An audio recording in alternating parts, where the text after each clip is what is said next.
So hello dear student, কেমন আছো? I hope প্রত্যেকে ভীষণ ভালো আছো। স্ক্রিনের ওপর একটা কোশ্চেন দেখা যাচ্ছে, তাই না? এই কোশ্চেনটা প্রথমে আমরা নিজেরা পড়বো, পড়ার পর খাতায় আমরা প্র্যাকটিস করবো, তারপর ভিডিওটা দেখবো আর কমেন্টে জানাবো। এই যে চারটে অপশন আছে না, অপশন এ আছে 2:1, অপশন বি আছে 1:2, অপশন সি আছে 16:13, অপশন ডি আছে 13:16। সো কোন অপশনটা সঠিক হবে কমেন্টে জানাবো। ওকে, আই হোপ তোমরা ভিডিওটা পজ করে অঙ্কটা প্র্যাকটিস করে নিয়েছো। চলো এবার আমার পালা। দেখো কি বলেছে কোশ্চেনটা, প্রথমে আমরা মন দিয়ে পড়বো এবং ভালো করে বুঝবো। বলেছে যে এক্স এক্স কি ওয়াই এর থেকে 60% বড়, তাহলে এক্সটা হচ্ছে বড় কার থেকে? ওয়াই এর থেকে বড়, বেশ। এবং জেড এর থেকে 30% বড়। আবার জেডটার, এই যে জেড না, এই জেড এর থেকে 30% বড় হচ্ছে এক্সটা, বেশ। তাহলে আমাকে বের করতে হবে ওয়াই ইজ টু জেড, এটা বের করতে হবে। বেশ, বের করা যাবে, কিন্তু আমি একটা কাজ করছি। কি কাজ? ওয়াই সমান আমি যদি পি ধরি, তাহলে এক্স আর ওয়াই এর মধ্যে কি সম্পর্ক আসবে সেটাকে দেখে নিই।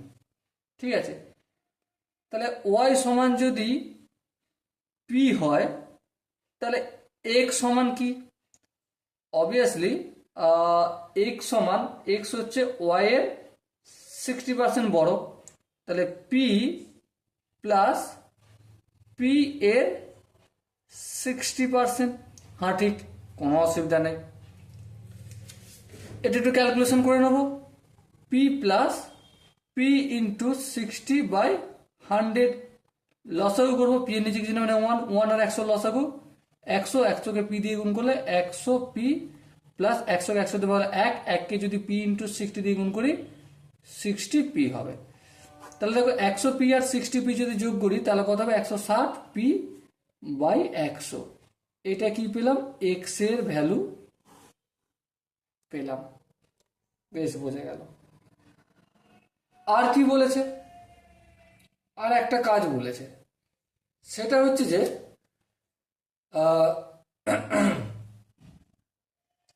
এবং জেড এর থেকে 30% বড়। কে বড়? এক্সটা।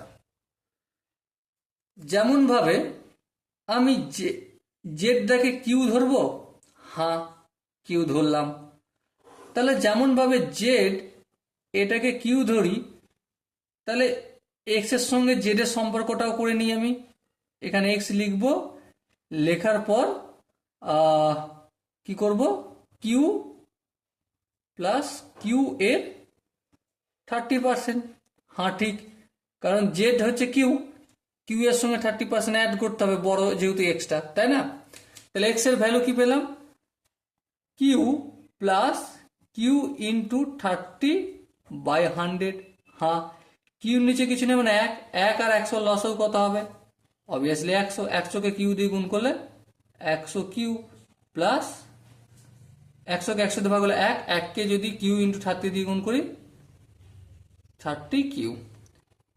100 কিউ প্লাস 30 কিউ সমান কত?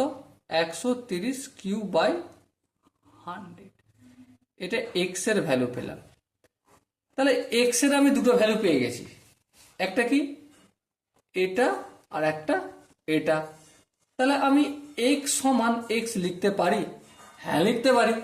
তাহলে এক্স সমান এক্স যদি লিখতে পারি, তাহলে এটা লিখবো 160 পি বাই 100 ইকুয়াল টু এই এক্সটার জায়গায় এই এক্স এর ভ্যালুটা পুট করে দিই 130 কিউ বাই 100। হ্যাঁ ঠিক আছে, কোনো অসুবিধা নেই। এবার দেখো ধ্যান দিয়ে একটা কাজ করবো, এই পিটা যেমন আছে না, এটা রেখে দেবো, পিটা থাকলো। আর এই কিউটাকে সমানের অপোজিট দিকে আনলে ডিভাইডেড বাই হয়ে যাবে, কারণ 130-এর সঙ্গে কিউটা গুণ থাকছে। হ্যাঁ ঠিক। তাহলে এবার দেখো 130/100, এই 100টা কিসের আকারে আছে? ভাগ, অপোজিট সাইডে নিয়ে যাবো। হ্যাঁ, তাহলে গুণ করে দেবো। 160টা কিসে আকারে আছে, পি এর সাথে গুণ, অপোজিট সাইডে গেলে ভাগ হবে। এই 100 কাটবে, এই শূন্য কাটবে, তাহলে আলটিমেট কি পেলাম 13/16 পি বাই কিউ। কোশ্চেন আমাকে জিজ্ঞাসাটা কি করেছে, জিজ্ঞাসাটা করেছে ওয়াই ইউজ টু জেড। তাহলে ওয়াই কে আমি কি ধরেছি, দেখো ওয়াই কে আমি পি ধরেছি, হ্যাঁ, আর জেড কে আমি কিউ ধরেছি। তাহলে এখানে দেখো পি এর জায়গায় আমি ওয়াই লিখতে পারি, হ্যাঁ লিখতে পারি, কোনো অসুবিধা নেই। তাহলে Y by Z equal to 13/16।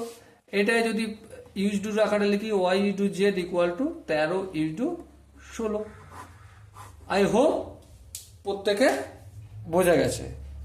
এরপরও যদি কারো কোনো জায়গায় ডাউট থাকে তো কমেন্টে জানিও, প্রতিটা ডাউট ধরে ধরে অন্য একটা ডেডিকেটেড ভিডিও নিয়ে আসবো। ওকে, সো ডিয়ার স্টুডেন্ট, দেখা হচ্ছে পরের সেশনে। ততক্ষণ পর্যন্ত ভালো থেকো, সুস্থ থেকো এবং জয় হিন্দ।